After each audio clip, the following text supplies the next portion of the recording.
Бай өмір подкастына қош келдіңіздер. Неге қазіргі таңда барлық адамдардың энергиясы жоқ, еңсесі түсіп сондай болып жүреді? Қазіргі кезде бәрінде тамақтану фастфудқа көшіп кеткен, дайын тамақтарға көшіп кеткен, газды сусындар. Яғни басты проблемалардың барлығы негізінде мидан ғана емес, біздің екінші миымыз ішегімізден басталады. Эмоцияға тез берілеміз, ашуға тез берілеміз и уже біз депрессияға түскеннен кейін біз қолымызды бір сілтейміз. Біздің дәлелді медицина бойынша уже запордың емі жоқ. Бізде мынандай да қазіргі таңда бай өмір деген біздің философиямыз бар. Сол жерде бай өмір шыңнен басталады деген слоганымыз бар. Мен ауырмай тұрып өзімнің жағдайымды ұстай аламын. Дені сау болып жүруге мен лайықтымын. Көп адамдар ауырғаннан кейін ақша құртуға ыңғайлы оларға. Потому что бұл денсаулық деген бізге Алладан келген нығмет. Ал лимфа дренаж арқылы біз денедегі отек ісінулерді кетіреміз, қан айналымды жақсартамыз. Ішек тазалау процедуратын әрбір оқырманға бір рет істетуден сыйлыққа бере аламыз. Біз барлығын сіздер үшін алып алдық, өйткені эксперттерден, себебі біз барынша пайдамызды бергіміз келіп отыр. Қайырлы күн, Бай Бейбіт каналының құрметті көрермендері, сіздерді көргеніме өте қуаныштымын. Бай өмір подкастына қош келдіңіздер. Бүгінгі біздің қонағымыз Жайна Қайратқызы, отбасылық интегративті дәрігер және де энергия көтеру маманы. Өзінің жасына қарамастан өте керемет орталық ашу арқылы адамдардың энергиясын көтеріп жүр. Командасында 8 адам бар. Ал қош келдіңіз. Сәлеметсіздер ме, құрметті оқырмандар, және подкастқа шақырғаныңызға рахмет, Бейбіт мырза. Қалайсыз жалпы? Көңіл күйіңіз қалай? Жалпы қазіргі таңда көптеген бізде алғашқы шығарылымдарда, алдыңғы шығарылымдардың барлығында дәл сіз сияқты дәрігерлер келді. Дәрігерлердің бәріне сұхбат алдық.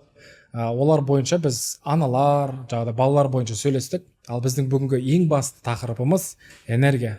Неге қазіргі таңда барлық адамдардың энергиясы жоқ, еңсесі түсіп сондай болып жүреді? Соның басты себептерінің бірі туралы айтып кетсеңіз басынан. Қазіргі кезде почти былайша айтқанда 80-90 адамдарда ол жас бала болсын мысалға, или үлкен адам, ер адам, әйел адам бұл жас талғамайды, бәрінде бұл бірінші кезекте тамақтану. Қазіргі кезде бәрінде тамақтану фастфудқа көшіп кеткен, дайын тамақтарға көшіп кеткен, газды сусындар немесе қарапайым жүруді қолға алмаймыз. Бәрімізде отыратын жұмыс, азанда жұмысқа барамыз, кешке келеміз, ұйықтаймыз. Бір сарында өмірді былай энергияны алу үшін біз бірінші кезекте қарапайым таңертең азанда тұрған кезде 100 мл или 200 мл қарапайым жылы су ішу.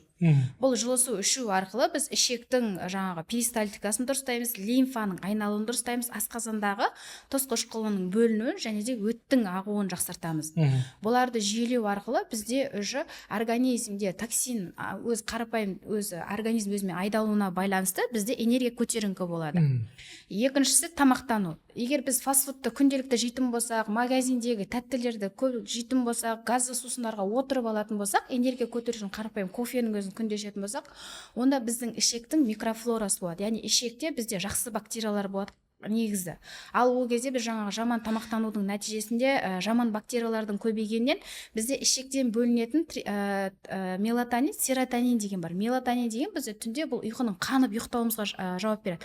Ал серотонин деген гормон бұл біздің бақытты өмір сүруімізге жауап береді. Бұл ішекте әрі мида бізде эпифиз деген бөлік бар. Негізі сол жерден бөлінеді. Бірақ екеуі бір-бірімен байланысты. Енді бізде ішекте жаман бактерия, грибок, паразиттер көбейіп кетуіне байланысты не істейді? Біздің ішектің әрбір бірі бізде шлаққа толады. Сөйтеді біздің ішіміз желденіп ісінеді. Соның нәтижесінде біздің ішектің сау жері қалмағаннан жаңағы мелатонин, серотонин өндіре алмайды да, нәтижесінде бізде ұйқы дұрыс ұйықтай алмаймыз, немесе түннің бір уақытында оянып кетеміз, немесе қанша ұйықтасақ та шаршап тұрамыз. Ал серотониннің бөлінбегеннен біз всегда депрессияда жүреміз, агрессияда жүреміз. Яғни ол біздің күнделікті табыс табуымызға әсер етеді, бала шағамен, әйелмен қарым қатынасқа әсер етеді деген сияқты осындай көп жағдайларға әсер етеді. Яғни сіздің салаңыз ішті тазалау арқылы энергия көтеру. Яғни басты проблемалардың барлығы негізінде мидан ғана емес, біздің екінші миымыз ішегімізден басталады. Соған байланысты сіз басында негізі өзіңіз су ішу туралы айттыңыз. Суды дұрыс ішудің сауаттылығы бойынша адамдар білмейді. Қарапайым тегін дүние болса да, мысалға су іш деп айтасыздар, бірақ оны ішпейді. Неге?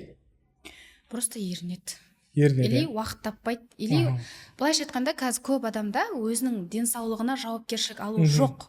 И өзінің денсаулығына жауапкершілік ала алмаған жағдайда уже оның бала шағасымен жаңағыдай әйеліне дегенде жауапкершілікті ала алмайды. Ол жауапкершіліктің бұзылысының өзі біздің ішекте жатыр. Себебі ішектің микрофлорасы бұзылған кезде біз еріншек боламыз, жалқау боламыз, и эмоцияға тез берілеміз, ашуға тез берілеміз, и уже біз депрессияға түскеннен кейін біз қолымызды бір сілтейміз, уже бізге денсаулық та керек емес болып қалады.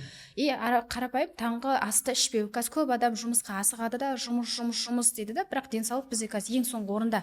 Бірінші жұмыс, ақша деген сияқты.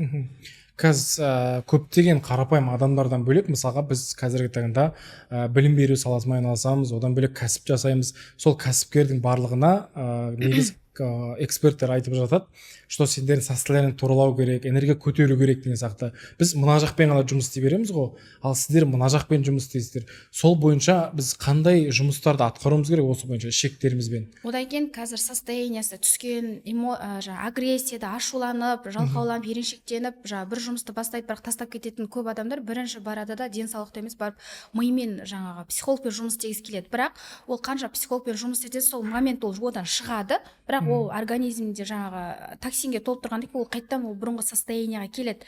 И ол айтады, мен ана психологтан нәтиже көрген жоқпын. Неге? Себебі бізде ішек дұрыс емес. Себебі ішекте біз өзі токсинге толып тұрғаннан кейін бауыр бізде организмді фильтрлеп сүзе алмайды. Өт қоюланады, ішек вздутие болады, яғни іштің желденуі болады, жаман бактерия көбейгеннен. Одан кейін бізде лимфа застой болады. Осы жүйенің бізде бұзылысы нәтижесінде біздің организм токсинге толғаннан миға уже бізге токсин, яғни ми нагрузка болады. И сол мидағы нагрузканы баспағаннан кейін бізде ол қанша сен психологқа бар, сен қанша тренингтерге бар, бизнес бастайтын, ол эффект жоқ. Егер бірінші мына ішекпен, лимфамен, бауырмен, яғни біздің организмді тазалайтын мүшел ағзалармен жұмыс жасайтын болсақ, онда ол жерде сенің даже барып отырған қарапайым бір сөз, лекцияны тыңдасаң да сен уже ол жерден жауап ала аласың өзің сұрағыңа. Потому что сенің миың бос, ақпарат кіреді, сенің қарның ашпайды, немесе сен есінемейсің, немесе сен су ішкің келіп кетпейді, немесе сен шаршап ұйықтап қалмайсың да, уже сен энергияға толы болып отырасың. Көңілің тоқ, адам сақ жүресің ғой. Иә, көңілің тоқ болады. Яғни сенің организмің таза болған кезде сен даже тамақты көп требовать етпейсің. Көп сұрамайсың. Сондықтан егер сондай тренингтерге баратын немесе бір үлкен сабақ алатын кезде, мысалы үлкен бір жобаны бастайтын кезде негізі бірінші кезекте денсаулықтан бастау керек. Хорошо. Біз осы қонақтарымызға ең главный бір сұрақтарымыз бар. Дәл осы салаға не үшін келдіңіз? Осы салаларды барлығын айттыңыз, реттедіңіз. Дәл осыны өз өміріңізде қалай қолдыңыз? Қалай келдіңіз? Бұл салаға бірінші кезекте мен өзім қызым арқылы келдім. Себебі қызым туылғаннан бастап ода запор болды. Яғни мен өзімде запор болған, бірақ өзіме білінбейтін тұғын. Потом қызым туылғаннан кейін мен уже қызымда запор болып бастады. Біздің дәлелді медицина бойынша уже запордың емі жоқ. Ол просто дұрыс питация етесің, просто өтімен просто дұрыс тамақтану керек, и все. Себебі запордың өзі балаға беріледі, 75% беріледі ол. Тұқым қуалаушылық бар ғой сонда ол жақта. Конечно, потому что мамадан тікелей өтеді. Егер маманың асқазан қышқылы ма, балада да сондай болады. Мамада запор ма, балада да запор. Если маманың кишечнигінде бактериялар бар ма, онда бала туылады, коликамен туылады. Яғни жаңағыдай ықылға ата береді. Себебі не үшін? Потому что баланың ішегінде бактериялардың көп болғаннан бала колика болады. Іші желденеді, ісінеді. И осындайлар болады. И ананы анемия болса, балада анемия болады. Если ананың иммунитеті төмен ба, онда баланың иммунитеті. Яғни біздің барлық денсаулығымыз барлығы балаға почти беріледі. Сөйтіп мен қызыма беріледі. Мен қызыма берілгеннен кейін 10 күнде бір үлкен дәретке бармай қояды. И мен клизма арқылы шығарам, бірақ ол кезде жылап шығады, ол кезде жаныңа батады, потому что өзі кішкентай. Сөйтіп мен осы дәлелді медицина бойынша барлық дәрілерді бердім, бірақ эффект вообще болған жоқ. Сөйтіп қызым 8 айынан бастап осы интегративті медицинаны Алматыға барып, осы 1,5 жыл оқыдым. И содан кейін қазір альхамдулилля даже қызымның аллергиясына дейін дұрыс тамақтану, ішектің микрофлорасына емдеу арқылы қарапайым уже емдеп алуға болады. Яғни қалай емдедіңіз, соны этап-этаппен айта аласыз ба? Бірінші кезекте қызымның запорын емдеу үшін біз асқазан қышқылына мән бердім. Себебі асқазанның қышқылы ол тұз қышқылы болғаннан кейін ол ішектің тікелей перистальтикасына әсер етеді. Егер бізде асқазанның тұз қышқылы төмендеп кететін болса, бізде ол жерде сілекей көбейіп кетеді. Ал сілекей біздің ішектің әрбір бүрін бір-біріне жабыстырады да перистальтиканың әлсіреуіне, яғни баланың ішегінің жалқау ішекке айналуына алып келеді. Екіншісі ол өт ол біздің тікелей өт қышқылы ішектің перистальтикасына әсер етеді. Осы табиғи түрде ішектің перистальтикасына әсер ететін тамақтарды рационға қостым. Тағы да не жасадыңыз? Тағы дұрыс тамақтану қостық. Мысалы, қазір қызым брокколи де жақсы жейді, огурцы, помидор, киви деген сияқты, яғни ішектің именно перистальтикасына қажет нәрселерді көп жейді. Бізді мысалы құрозын жей береді деген сияқты, капусталарды жей береді. Яғни сондай тамақта. Ну, біз қазіргі кезде мысалы арасында болады, бала болғаннан кейін 100% сен қазір ПП-да отырғыза алмайсың. Арасында жеп қойды, пицца ішеді, арасында кола ішіп қоюы мүмкін. Но все-таки егер баланың организмі дұрыс болатын болса, ол бірен саран ішкен ол кола, пиццасы ол әсер ете қоймайды. Если оны постоянно сен қадағалап отыратын болсаң. Яғни сіз қызыңыздың осындай дүниесімен арпалысу арқылы осы салаға келдіңіз де, және де балалардан бөлек сіз үлкен кісілермен де айналысып бастадыңыз ба? Иә. Потому что мен өзімде осы 5 жыл алдын жолдасым қайтыс болғаннан кейін менде энергия нөлге түсіп кетті. Менде совсем энергия болған жоқ. Всегда жұмыс істеймін, мен бірақ шаршап, әйтеуір істеу керек деген сияқты жұмыстармен істеймін. И соңғы 1,5 жылда мен уже энергиямды өзіме қайтарып алдым. Потому что мен бүйрек безіме жұмыс жасадым. Кишечниктағы именно мелатонин, серотонин, эпифизге әсер етістен. Осылардың нәтижесі менде қазір өзімде табиғи түрде кортизол норма и мелатонин, серотонин уже нормально бөлінеді. Бізде мынандай да қазіргі таңда бай өмір деген біздің философиямыз бар. Сол жерде бай өмір ішіңнен басылады деген слоганымыз бар. Соның өзі бай өмір ішіңнен басылады деп тұрмыз да. Өйткені барлық дүниеміздің барлығы іштен басылады. Біздің жағдай дұрыс тамағымыз болса, дұрыс су ішіп жүретін болсақ, соның барлығы миға прямой әсер ететін. Мысалы қазіргі таңда барлық адам білсе де, бірақ ол нәрселерді жасамайды. Сізге бір қарапайым бір дүние сұрақ қойғым келіп тұр. Дәл менің жағдайым бойынша сіз талдау жасап берсеңіз, өйткені көрермендерге түсінікті болсын. Қазіргі таңда менің түрімнен ақ көрінуі мүмкін сізге, как маман ретінде соны талдап айтып берсеңіз, және де менің осы табысыма қалай әсер етіп жатыр, менің өмір сүруіме қалай әсер етіп жатыр, менің жалпы өмірімнің барлық сфераларына қалай әсер етіп жатқаны туралы айтып бере аласыз ба? Бізде сізде қазір ішіңіз бар. Ал ішті біз негізі болмау керек, бізде іш кәдімгі плоский болу керек. Ал сізде қазір ішіңіз когда жаңағы жүкті әйелдер сияқты шамалы шығыңқы. Яғни ол деген сөз сіздің уже ішегіңізде жаман бактериялар көп, ішіңіз көп желденеді, ішегіңізді күнделікті үлкен дәретке барсаңыз да все-таки сізде ішектің микрофлорасы бұзылған. Не үшін? Ол ең бірінші кезекте біздің тамақты уақытылы жемеуіміз, тамақты одан кейін күнделікті жаңағы су режимін дұрыстамауымыз, и одан кейін тамақты тойып тез жеу, яғни біраз уақыт аш жүреміз де бірден тойып жеп алып ұйықтап қалу деген сияқты осы нәрсенің бәрі қызмет атқарады. Ең біріншіде ішекте бұл жаман бактериялардың көбеюіне сізде асқазанның тосқышқылы әсер етеді. Асқазанның тосқышқылы біз азанғы уақытта міндетті түрде тамақ жеу керек, обедте жеу керек, кешке жеу керек. Сол кезде бізде слиз бөлінген кезде тамаққа оралады, ол шығып кетеді. Одан кейін бізде ұйқы безден тамақ қорытатын ферменттер бөлінеді. Тамақ қорытатын фермент, если тамақ қорытылмайтын болса, сізден ұйқы безден жеткілікті бөлінбесе, онда ішекте тамақ тұрады да тупа сол жерде шіриді, сасиды. И нәтижесінде бізде бактерия көбейеді.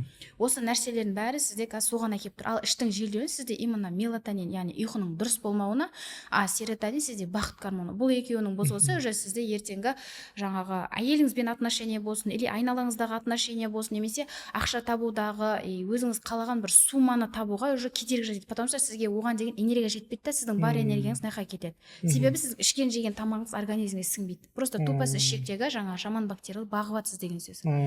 Одан кейін сізде лимфалардың ісінуі, себебі азанғы уақытта тұрған кезде көздің ісінулері, немесе қолдардың ісінулері, немесе нәски киіп кешке жақын аяқ шешкен кезде нәскиді. И сол кездегі іздердің қалуы бізде лимфа түйіндері. Лимфа түйіндері күніне 2-4 литр жидкості ағзадан шығарып отырады. Бүйрек арқылы, терлеу арқылы. И одан кейін именно қазір көп адамдарда холестерин, яғни семіздік бар ғой, майлардың жиналуы. Именно майларды бізде лимфа ыдыратады да, ары қарай қалғанын ыдыратып шығарып тастайды. Ал бізде лимфа көп адамда қазір жұмыс жасамайды. Сонда сіздің қазіргі таңда жас көрінуіңіздің себебі осы дүниелерді сақтауыңызда ма? Вау, өте керемет. Құрметті көрермендер, мына кісіге қарағанда мен сәл үлкенірек көрініп жатсам, мұнда менің ішім бойынша проблемам бар екен. Соған байланысты дәл осы кісіге келесіде баратын боламыз. Консультацияңызға жазып қойсаңыз болады мені. Ал енді менің түріме қарап қалай айта аласыз? Мысалы, түрімнің өзінен де бұзылыстарды байқауға болады ғой? түріңіздің уже мына жерде как угри сияқты нәрселер бар. И олардың өзі уже ішегіңіздің уже өттің қоюлығы соның бәрін білдіреді. Ал арқамның жаңағыдай тоже жаңағыдай бөртіп кету деген сияқтылардың барлығы тоже. Терідегі кез келген проблема, мысалы экзема болсын, аллергия болсын, атопиялық дерматит болсын, теріге шығатын кез келген жара, яғни теріде кез келген өзгеріс, ол тікелей ішектің микрофлорасына және өткен лимфаға байланысты. Себебі организм жаңағы полный ішімізді тазалап просто сыртқа шығарып жібереді, ал бізде ол шығарылмай қалады. Мысалға, үйді алсақ, үй мысалға егер мұсыр болып жататын болса, есікті ашсаңыз, қандай иіс шығады, ол жерде тұра алмайсыз ғой сіз. Вот сол сияқты ол үй толып кеткен кезде уже оның иісі сыртқа коридорға қарай шыға бастайды. Біздің организмде просто шығатын ол жер только тері. Яғни теріге ол солай шығу арқылы біздің организм прям токсинге толып кеткенінің белгісі болады. Сонда терлеу, сондай процесстер көп болады сондай. Терлеу деген уже ол әлсіздіктен болады, витаминдердің тапшылығынан болады. Оның себептері өте көп. Мысалға енді біз кәсіпкерміз ғой, мысалы кәсіпкер болып жағдай біз таңда мақұл ішуіміз мүмкін, бірақ обедте біз ішпей кетуіміз мүмкін. Себебі мысалы көңіліміз тоқ сияқты болып жүреді, бір қарнымыз ашпай деген сияқты болып жүреді. Сол моменттерде не істесек болады? Егер ол моментте хотя бы жаңағыдай таңғы уақытта мүмкіндігінше белок жеуге тырысу керек. Белок ол уже бізде кешке дейінгі энергияның болуына, көңілді жүруге жауап береді. Ал егер обедте прямо іше алмайтын болсаңыз, хотя бы су ішіп, жаңағы слизді жаңағыдай ішеге қарай түсіруге тырысу керек. Себебі если слиз көбейетін болса, біз ешнәрсе ішпеген нәтижесі онда ол көбейе береді, ертең сасып, біздің тамақ қорыталмауымызға, лоқсуымызға, құсуымызға деген сияқты әртүрлі проблемалар. Даже қарапайым осы слиздің көбеюі көбінесе ол бізде стресстен көбейеді. Стресс көп болған кезде слиз көбейеді, ол көбейген слиз біздің жаңағы асқазанның мынау шырышты қабатын былай жайлап жейді. Жегеннің нәтижесінде гастрит болады, эрозия болады, язва болады деген сияқты. Осындай қарапайым стресстің өзі көп аш жүрудің өзі осындай ауруларға алып келіп болашақта. Енді мына жағынан қалай қарайсыз? Мысалға мен көңілім тоқ болып жүреді да, азаннан кешке бір ашылып бір сөйлесем, немесе жұмыс істесем, мен кәдімгі кешке тамақ ішпеймін. Ол кезде мен мысалы суда ішпей қоямын да, бірақ қарным мысалы требовать етпей тұрады. Сол моментте арасында бөліп ішіп алу керек қой. Оны түсініп тұрмын. Бірақ ондай болмаса ше. Кейін соңында мысалға ұйықтар кезде, ұйықтарға дейін даже менде қарын ашу процесс болмайды. Мен ұйықтап қаламын мысалға ше. И азанда тұрсам уже сәл ішім ашып тұрады. Сол мәселе ше. Егер сіздің көңіліңіз қаншақты тоқ болғанның өзінде организмнің өзі требовать етеді ғой, өзінің тамағы бар. Требовать етпесе ше. Требовать етеді. Хотя бы су болса да, немесе кішкентай бір печенье болса да жеген дұрыс. Себебі ана слизің сіздің бөлініп жатыр, сіз оны требовать етпеймен, сіз миымен жүрсіз ғой. Ал асқазан ол өзі требовать етеді. Сұрайды оны. Сондықтан мүмкіндігінше хотя бір печенье немесе любой бір нәрсе, чтобы жеу керек, чтобы ана асқазандағы слиз ары қарай кету үшін. Ал сіз қазір требовать етпейді дейсіз да, жүре бересіз, ертеңгі күні ол жерде какой-то бір ауру шығуы мүмкін. Эрозия, потому что ол көбейеді. Азаймайды ол. Арасында біз мысалға жаңағыдай фастфудтарды жеп, газовый сулар ішіп кетіп жүре береміз мысалға.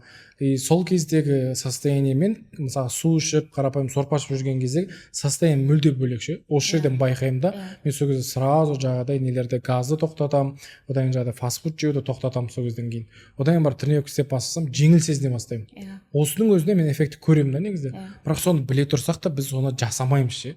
Неге сол бізде еріншектік па, либо бұл жағдай еріншектік емес, ол просто негізінде реально іште боль бар ма ол?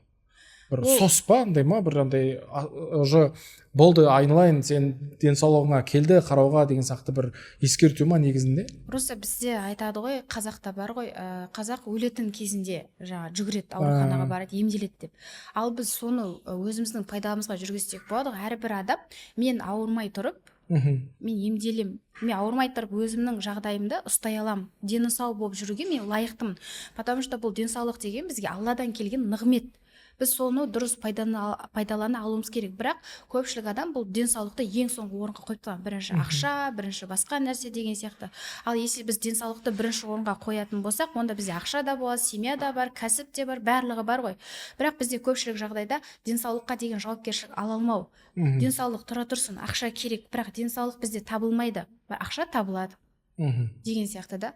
Бұл жерде ең басты жауапкершілік әрбір адамның өзінің денсаулығына деген жауапкершілігі.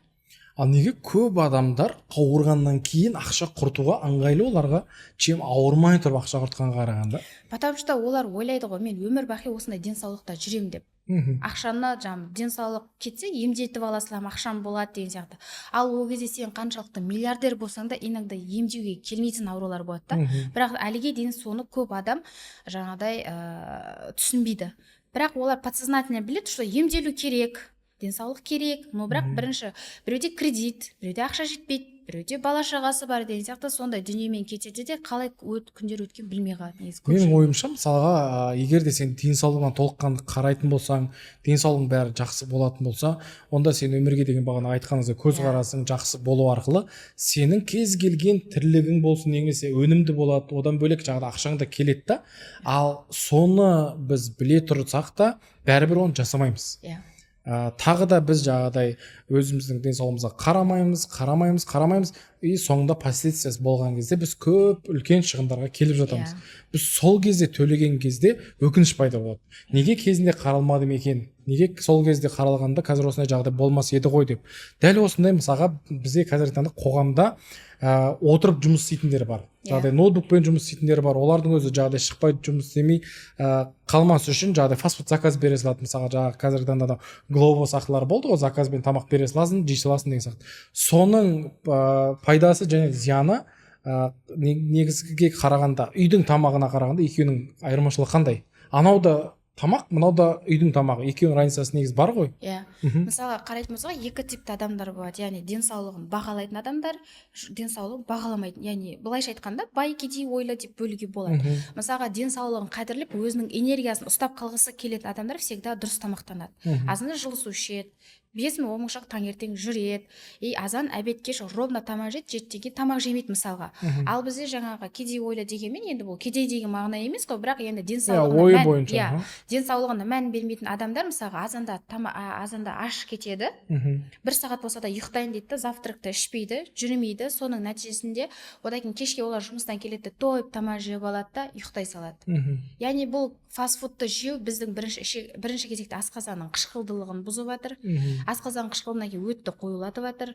Одан кейін ішектің микрофлорасын бұзып, ішекте жаман бактерия, грибоктардың көбеюіне, бауырға деген нагрузканы түсіп, лимфалардың застойына, ол адамдарда азанда тұрған кезде бет ауыздарын ісініп тұруы, одан кейін жүруге деген шамасын болмауы, ұйқыларының қанбауы, энергиясының төмен болуы, өздеріне берілген жұмысты уақытылы аяқталмауы, әйелінің күйеуінің әйелімен, бала шағамен отношенияның бұзылысы, агрессия, депрессияның болулары, осы бәрі қаржылай жаққа алып келеді. Ал үйдің тамағы мен сырттың тамағы бойынша же? Үйдің тамағы көбінесе дұрыс тамақталады. Мысалы, ол жерде всегда салат болады деген сияқты. Бірақ ол кезде де қазір көбінесе жаңа пісте майларды алып тастап, мүмкінше бұрын біздің ата-бабаларымыз кәдімгі жылқының майына, қойдың майын мысалға жаңағыда істеген табиғи түрде пісте майын болмаған кезде. Вот сол кездегі адамдарды қарайтын болсаңыз, олардың денсаулығы өте жақсы болған, ұзақ ғұмыр сүрген, жас көрінген. Бізде қазір мүмкіндігінше жылқының майын мысалға алып қолдан үйде көп адамдар істеуге де болады. Қазіргі кезде почти бір 30-40% уже адамдар біздің Қазақстанда уже соған көшіп келе жатыр жайлап. Пісте майға қарағанда оның дәмі білінбейді. Ал фастфудтар олар жаңа пісте май сияқты сондай майларға көптеп істелінеді. Оның білмейсіз бір майға мысалға қанша рет олар жаңағы не пісіріп жатқан, котлет пісіріп жатыр, не пісіріп жатқан білмейміз мысалға. Сол процестерден кейін соның өзі адамның денсаулығына әсер етеді ғой, яғни. Түсіндім. Сонда үйдің тамағы ол бір реттікпен жасалса мысалы майға, ана жақта біз білмейміз қанша реттік жасалғанын. Соның салдарынан біз яғни андай фастфуд жеп жатқан сияқты болып жатыр ғой бәрібір де, қанша жерден біз сорпа жесек те, не жесек те мысалға. Одан кейін бұл фастфудқа тәуелділіктің болуы именно бізде кортизол деген гормонның стресс гормоны бар.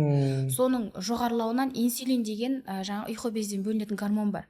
Вот соның тоже жоғарылап кетуінен болады. Себебі біз қаншалықты тәтті жейміз, жаңа фастфудты жеген кезде бізде тоже жаңағы өзіміз организмнің рахатын аламыз. Газды су ішкенде тоже рахатын аламыз. Біз содан энергия аламыз да, потому что біздің организм өз энергия өндіре алмайды. Егер біздің организм өзі қалыпты түрде жұмыс істейтін болса, онда біздің газды суға тәуелділігіміз, тәттілерге тәуелділігіміз, фастфудтарға тәуелділігіміз мүлде болмайды. Мысалға дәл осы проблемалардың барлығын алдын алу үшін, барлығы болмас үшін біздің мысалға онлайнда бізді көріп отқан адамдар бар да, соларға бір марафоныңыз ба, немесе сіз сияқты жас болып жүріп өзіңіздің қолданатын бір лайфхактарыңыз ба, сондайларыңыз бар ма? Бір марафон ретінде ма? менде былтыр 2025-те январь айында стоп паразит деп 3 күндік марафон өткіземін. Ол жерде балдарға да үлкендерге де арналған. Ол жерде именно асқазан қышқылын қалай көтеру керек, одан кейін өтпен қалай жұмыс жасау керек, ұйқы безбен қалай жұмыс жасау керек, ішекті микрофлорасын біз қалай қалыпқа келтіруіміз керек, сонымен қатар лимфаны қалай біз үй жағдайында немесе кәдімгі дәрімен біз қалай істей аламыз. Вот солар жазылған. Сондайлар істегем. Ал сол марафоныңызды қазір өткізіп жатсыз ба? Жоқ. Неге өткізбей жатсыз? Мына нәрсе керек қой, өйткені сіздердің орталықтарыңызға дейін бармай жатып, мен өз денсаулығымды мысалға оған жеткізбей қарағым келіп жатыр. Ал сіздің марафоныңыз соған көмектесе ме? Иә. Неге жасамасқа оны? Біздің онлайндағы құрметті ханымдарға жалпы айтсаңыз, оның программасына не болады? Егер де қайттан қолға алатын ойыңыз бар ма оны? Негізі алдағы уақытта қолға алатын ойым бар. Ол кезде уже более неге кеткім келеді, уже энергияға кеткім келеді. Потому что біздің клиникаға келетін адамдардың барлығының шағымдар ұйқы қанбау, қанша ұйықтаса да шаршап тұру, агрессия, энергия, азанда тұрғанмен кешке дейін оны жұмыс істеуге шамасы келмейді, түсте ұйықтағысы келеді деген сияқты нәрселермен келеді. Бізде полный ағзаны тазалаудан ішек, лимфа, бауырға капельницалар өт тазалағаннан кейін даже Аллахтың қалауымен бір күнде олар даже ұйқы жақсарады. Энергия пайда болады, белсенділік, яғни оларды уже табиғи түрде азанда тұрған кезде өзінің энергиясы сияқты энергия пайда болады. Вот енді Алла қаласа бізге келе алмай жатқан пациенттер өте көп. Онлайн қалайды. Енді соларға арнап, Алла қаласа энергияға байланысты солай асқазанмен, ішекпен, лимфамен, кортизолмен жұмыс істейтін сондай онлайн курс тегін келіп жүр алда. Программа жасаңыз келіп жатыр. Ал оған дейін бір консультацияңыз бар ма? Мысалы онлайннан консультация бересіз ба? Тек қана орталықта ғана қабылдайсыздар ма? Жоқ, онлайн, офлайн беремін. Онлайннан қаншалықты эффектіні осы консультацияңыз адамдарға? Онлайннан тоже жақсы эффект бар. Онлайннан мысалға Ақтау, Орал, Атырау, Алматы көп қой, әр жақтардан бар. Жақсы салмақтары да түскендері бар. Етек кірі келмеу, мысалы көп адамда қазір етек кірі келмеу основной гинекологиялық дейді ғой, бірақ ол бізде жаңа кортизол гормондардың бұзылысы энергияға байланысты әсер етеді. Вот солардың жөнделуі, денедегі ісіктері кетіп жатыр қаншама пациенттерде. Көп результаттар бар онлайнда да. Жақсы екен. Құрметті көрермендер, егер де басқа қалалардан болатын болсаңыздар, Жайна ханымға онлайн консультацияға жазылсаңыздар болады екен. Одан бөлек марафонына да жазылсаңыздар болады. Өйткені марафон бұл орталыққа келмей жатып өзіңіздің денсаулығыңызға қарауға керекті. Өйткені денсаулығыңыздың ішіңіздің барлығын құртып алсаңыз, бұл сіз өмір бақи бүкіл проблемаңыздың барлығы ішіңізден шыға береді. Мысалға алдағы выпусктарда мысалы психологтар болғанмен, психологтар айтты, что біздің барлық проблемамыз мида дегенмен, мимен жұмыс жасай бергеннен гөрі біз ішімізбен де жұмыс жасау керек. Өйткені іш біздің бүкіл дүниемізге жауап беретін орган ретінде қабылданады. Соған байланысты мен бұл кісінің даже консультациясына да тағы барғым келіп жатыр, еще марафонына да қатысқым келіп жатыр. Өйткені мен түрімнен ақ көрініп тұр, что қазіргі таңда менің ішіме проблемасы бар екен. Сондықтан сіз айтып жатқан кезде мен ойланып отырмын да қазір, мен осы ішімнің салдарынан қазір мысалға мен бір определенный бір сумма табуым керек, бірақ мен энергиямның жоқтығының кесірінен мен ол суммаға жете алмай жатырмын да. Мысалға неге основной проблемасы психологиямда емес те менің. Основной проблема ішімде болып тұр да сонда. Өйткені мен жаңағыдай ұйқым қанбайды, мысалы энергиям жаңағыдай төмендеп кете береді деген сияқты процестердің салдарынан. Көптеген кәсіпкерлер, эксперттер де осындай да. Состояние деп жүгіре береді и тек қана миымен, мышлениясымен ғана жұмыс істей береді. Сол ішімен жұмыс істеу процесін дұрыстау керек сияқты. Мысалға кәсіпкерлердің бәрін қарайтын болсаңыз, ер болсын, әйел болсын, бәрінің іші бар. Бәрінің іші бар. Бәрінің іші бар. Демек уже оларда 100% уже энергия уже ішекте жоғалып келе жатыр деген сөз. Яғни сояқтан терять етіп жатыр уже олар. Ал сонда бұл жағдай мысалға пиво ішкеннен сондайдан бір гормон бұзылып, содан үлкею емес, ол прямой тамаққа байланысты үлкейіп несі жатыр ма? Бірінші ол жайлап басталынады. Ол жаңа біздің ішекте микрофлорасының бұзылысының өзі бізде бірінші стресс алып келеді. Стресстің бұзылуының нәтижесінде біз жайлап стресс бола береміз, кортизол жоғарылай береді, кортизол жоғарылай ол прямо асқазан қышқылына әсер етеді, ол төмендейді. Сөйтіп негізі біз асқазан қышқыл өте қышқыл, ауыздан түскен жаңа бактерия, вирус болсын, ол өлтіріп тастау керек та. Ал ол қышқылдық төмендегеннен кейін біздің как есікті ашып қоясың, барлық вирус инфекция кіре береді деген сияқты. Ол сияқты көбейте береміз. Сондықтан олар қаншалықты дұрыс тамақтанып, ПП-да отырса да, егер оларда вздутие, іштің желденуі болатын болса, ол эффект жоқ. Бірінші полный ішекті тазалап, тазалап алып оның жаман бактерияларды өлтіріп лактобифидобактериялар бар, өзінің әдемі бактерия, соларды егіп барып ол ПП-ға отыратынбыз, вот результат көреді. Қазір көп адамдар айтады, диета ұстаймын дейді, азанда жүремін, осынша шаг жүріп жатырмын дейді, витаминдер ішіп жатырмын, емделіп жатырмын, бірақ салмағым түспейді, энергиям жоқ, бәрібір сол жүріс. Себебі ол қазір қанша витамин ішеді сіңбеу, асқазан, ішек, тағы да өтке, осы үшеуіне байланысты. Соларды тазаламай, оны қалыпқа келтірмей, ол жаңағы эффект жоқ та. Былайша айтқанда, құлайын деп тұрған үйдің сыртын әдемілегенмен бірдей ғой. Ішің быт-шыт болып тұрған кезде. Вот солай. Сырты бүтін, іші түтін деген сияқты процесс келеді ғой. Мысалға, одан бөлек қазір мысалға мынандай дүние бар да. Мен қанша жерден қаралам, мысалға, одан бөлек сізге барам делік, бірақ эффект болмады делік.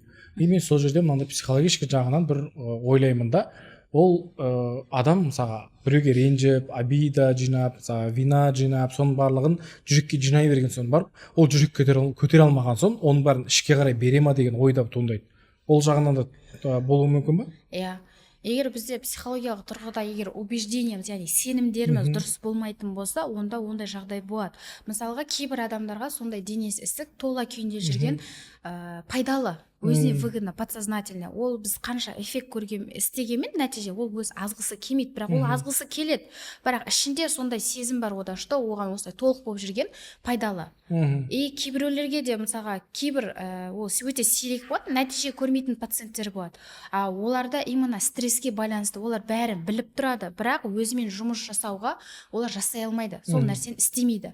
Оларға тоже выгодно солай жүрген. Ол уже ары қарай психологиялық тұрғыда кетеді, өздерінің сенімдеріне. Бәрібір де психология мен іш бір-бірімен байланысты. Ол жақпен де жұмыс істеу керек, мына жақпен де жұмыс істеу керек. Ал сіздер солмен жұмыс істейсіздер ме психология жағынан, или мына жақпен ғана жұмыс істейсіздер ме? Бізде пока только ішпен жұмыс жасаймыз. Бірақ если пациентті сезіп отырсам, ондай жағдайларда айтуға тырысам. Бірақ енді мен өзім істеймін деп айтамын, бірақ кім істейді, мен сол маманға жолдап отырамын. Сізде осындай проблема, сіз осы жерін жөндеу керек, сол кезде мынау жөнделеді деген сияқты. Яғни сіздің орталығыңызда осындай мамандар жұмыс істейді. Сіздердің жаңағыдай командаларыңызда қанша адам бар? Біздің командада жалпы 8 адам. Олар қандай жұмыс атқарады? Ең бірінші бізде администратор, одан кейін жаңағы телефонға жауап беретін қызымыз бар, одан кейін өт тазалауда қызымыз бар, жаңағы өт тазалаған кезде арнайы бізде ол медсестра тұрады қасында, қадағалайды полный бәрін. И одан кейін капельницада детокс, супер похудение капельницаларымыз бар, одан кейін лазим блок деген жаңағы қанды тазалайды, қанмен бірге біздің клеткадағы бос радикалды, яғни вирустардың, бактериялардың нагрузкасын өлтіреді. Одан кейін бізде ішек тазалау аппараты бар, ол жақта тоже медсестра. Одан кейін бізде лимфодренажды, вакуумды, банкалы массаждар бар. Ол жерде бізде 2 қызыр істейді, тоже медсестра.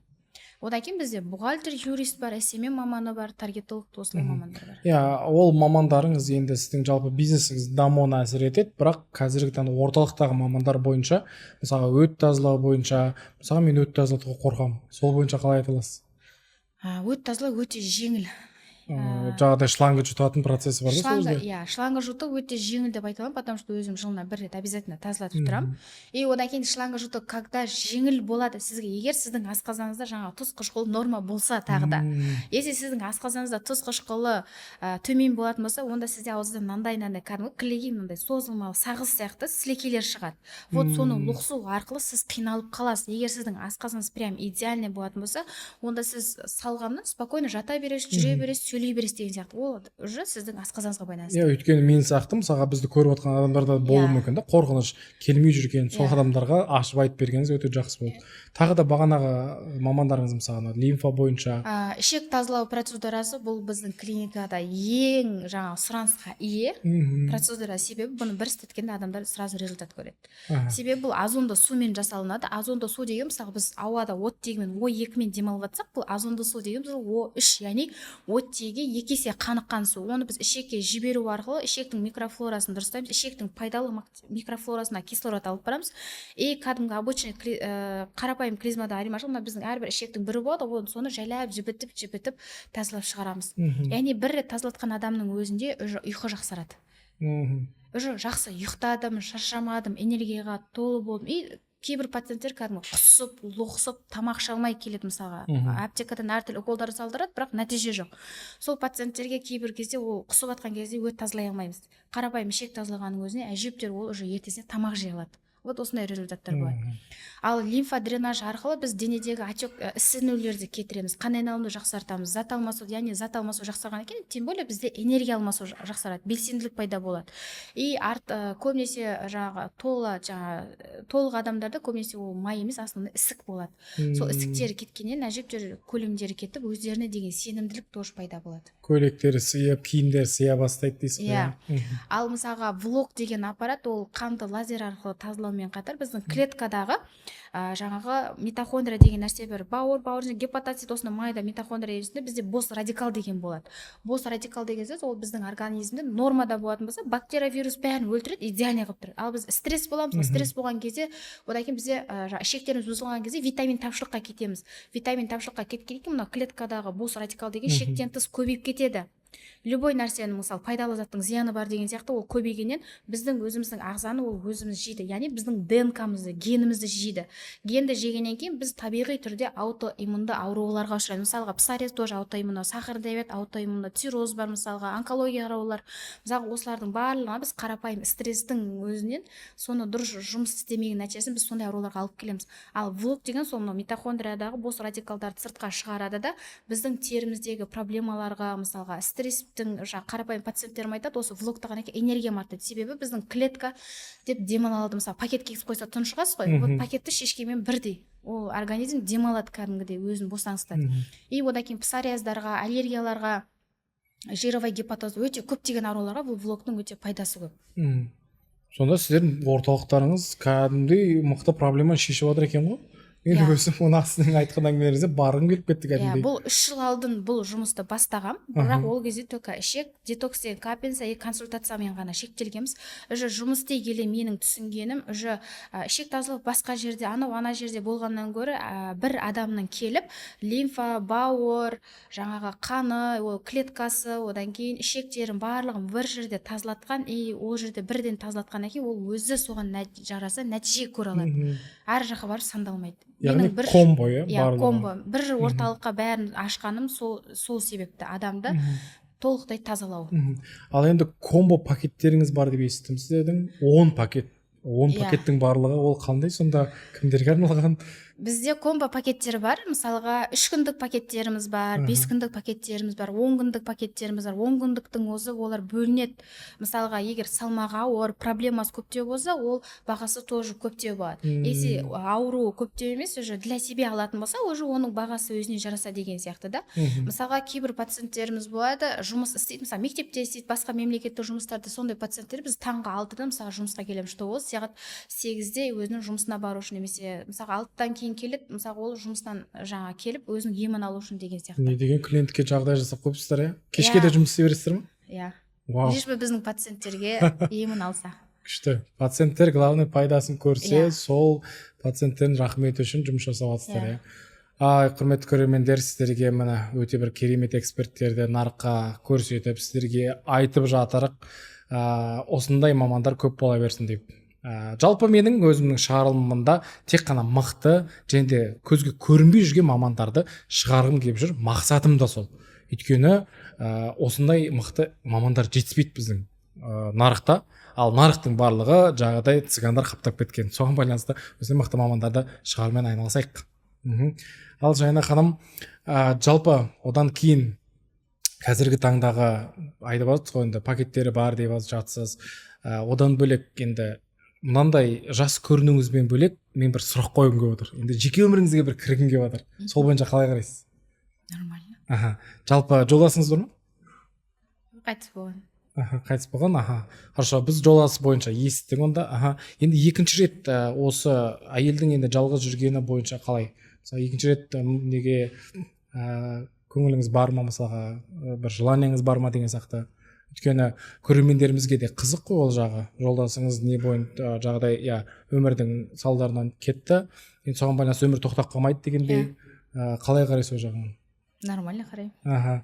Жалпы біздің көрермендердің арасында да сізді ұнатып отқандар да болуы мүмкін, өйткені бағанадан бері қарап, қандай жас қыз мынау, мысалы қолында жаңағыдай кольцосы жоқ болу деген сияқты ойлауы мүмкін. Соған байланысты енді сіздің де осы жерде бағыңызды ашып отырсақ та жақсы емес пе дегендей бір дүние. Өйткені біз көбінесе байқадық, жаңағыдай эксперттер келді бізде алдыңғы шығарылымда нелерде солардың комментарийлерін қарасақ мынау жаңағыдай маман әдемі екен, мына маманның жаңағыдай басы бос па екен деген сияқты комментарийлер көріп жатамыз. Соған байланысты сізден осындай бір кері байланыс алғым келді. Ал құрметті достар, егер де қазіргі таңда сіздердің энергияларыңыз жоқ, шаршау деген процесстер болатын болса, оның барлығы сіздердің қазіргі таңда энергияларыңыз просто так жоқтықтан емес, оның барлығы сіздердің іштеріңізден, ішіңіздегі проблемалардың барлығы сол дүниеге әкеліп жатыр. Және де қанша жерден сіз дұрыс дүниелер жасасаңыз да маманмен бірге дұрыс жұмыс жасаған дұрысырақ.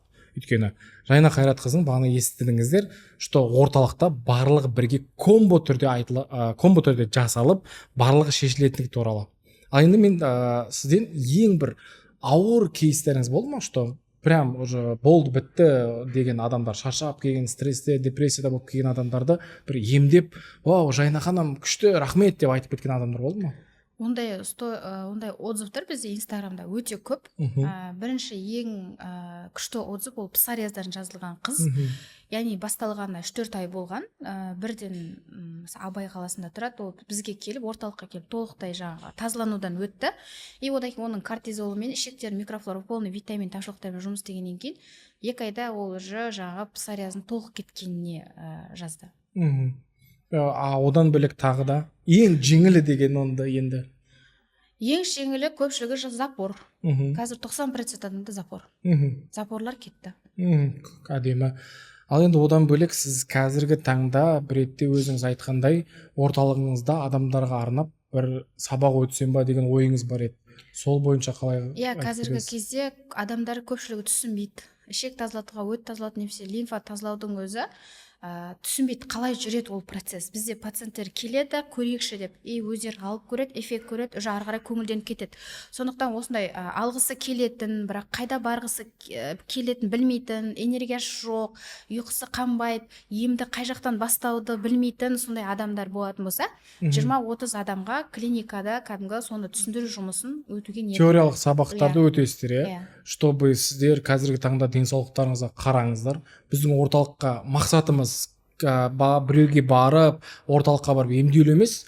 Біздің мақсат ол орталыққа барғанға дейін өзіміздің денсаулығымызға қарау ғой негізінде. Сол нәрсені бір шешіп алуымыз керек та. Просто олар адамдардың денсаулығының, олардың энергиясының бұл өмірде қаншалықты маңызды екенін түсінік қалыптастырсақ болды. Тайға таңба басқандай қалыптастыра аласыз ба соны? Хорошо. Одан кейін барып, ол адамдарда түсінік пайда болған соң, орталыққа келген адамдарға қандай бір жеңілдіктеріңіз бар, немесе жағдай бір қандай бір пайда бере аласыздар сол жағынан. Өйткені барлығының қалтасы көтермеуі мүмкін. Одан кейін барып, кәсіпкерлер бар, эксперттер бар, мықты ақша табатындар бар. Олар келуі мүмкін сіздерге. Қазіргі таңда да көп шығар ондай клиенттер. Но сізге келе алмай жүрген адамдарға бағанағы марафоныңыздан бөлек, консультацияңыздан бөлек бір пайдаларыңыз бар ма? Бір андай бір социальный проект ретінде ма? Ондай бар ма? Немесе ойларыңызда жүрген бар? Мысалға бізде әртүрлі адам келеді. Жаңа сіз айтпақшы, әртүрлі қаражатты адам келеді, әртүрлі денсаулықтағы адам келеді. Сол кезде біз барлығына бірдей пакет ұсынбаймыз. Әр адамның денсаулығына, оның қаражатына, оның отбасылық жағдайына, әлеуметтік жағдайын барлығын ескере отырып, өзіне арнайы пакет істеп береміз. Вот соның өзімен ол результат көреді. Яғни ана адамдар алатын пакетті алмаса да, мына пакеттердің өзінің ішінде де мынадағыдай эффект бар ма? Мысалға ол жерде 10 пакет болғанмен біз пациент бәріне 10 пакет ал демейміз. Мысалға әр адамға әртүрлі. Мысалға ол жерде орталықтағы екі ғана услуга ол адамға керек шығар. Может біреу ғана керек шығар. Может үшеу керек, может барлығы керек. Ол адам жаңағы состояниесіне былай солай айтамыз. Бізде барлық процедураны пихать ету деген жоқ. Яғни кімге қай ағзасына қай нәрсе керек, соның бәрін қаражаты несіне қарап айтамыз. Орталықтарыңыз қай жерде орналасқан? Орталықтарымыз Қайтпас 1, көшері 33-те орналасқан. Шымкент қаласында Қайтпас 1-де орналасқан. Өте керемет. Бүгінгі шығарылым жалпы өзіме ұнады. Өйткені өзімнің негізгі проблемалардың барлығы ішімде. Мен оны мойындаймын. Жайна ханым да оны айтып отыр. Мен өзім емделуге барам. Одан кейін барып сіздерге де эффекті қалай болғанын инстаграмдарда барлық жерде бөлісемін. Ал енді біздің шығарылымға келген адамдардың барлығынан бізде традиция деп те айтсам болады. Біз олардан құрметті біздің көрермендерге арнап комментарий жазғызамыз. комментарийде өзінің бір ауруларын мықты комментарий жазған адамдарға соларды біз іріктеп таңдап алу арқылы сіздің бір орталықтан білмеймін, тегін бір дүниеңізді берсеңіз, немесе консультацияңызды берсеңіз деген сияқты бір подаркалеріміз бар, сыйлықтарымыз. Соны қалай қыласыз? Мен осы бізде ішек айтатын ғой, бізде өте өтімді, оған вообще орын жоқ. Азанда кәдімгі сағат 8-ден кешкі 6-ға дейін ода вообще запись жоқ. Сол ішек тазалау процедуратын әрбір оқырманға бір рет істетуден сыйлыққа бере аламын.